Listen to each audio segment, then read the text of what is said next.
Before now, the Nigerian government was the main employer in the post-independence era. A degree was a guaranteed ticket into the civil service, but as our population surges towards 230 million in 2026, that model is collapsing. Since the mid-2000s, the state has been shrinking its recruitment, leaving a massive gap that the private sector is now expected to fill. However, with economic headwinds persisting, that transition is proving to be a rocky one. The numbers are revealing a stark reality. While the National Bureau of Statistics reports the private sector provides over 80% of jobs, that engine is currently stalling. Nigeria is a large market, Africa is a large market, but spending power has reduced. Nigerians don't have enough money to spend.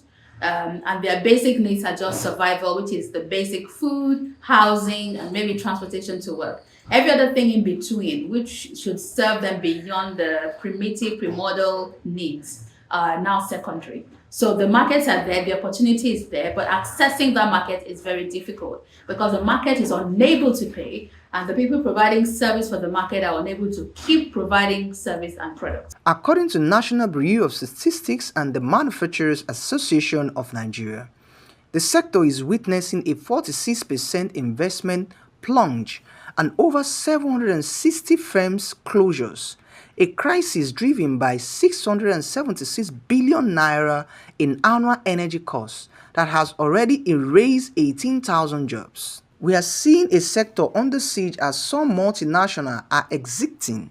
Local firms are downsizing just to stay afloat. We do not know the dynamics of our labor market that well. When the National Bureau of Statistics says 80-something% of people are employed in the private sector, one person working with 5 dependents or 6 dependents, I don't know exactly what the figures are. So most people were outside the labor market and they are being sponsored by 1 or 2 people in the labor market. Right now, a heated debate is unfolding. The government is arguing that its role is strictly to enable business, yet private firms are claiming that 36% lending rates are stiffening their ability to expand.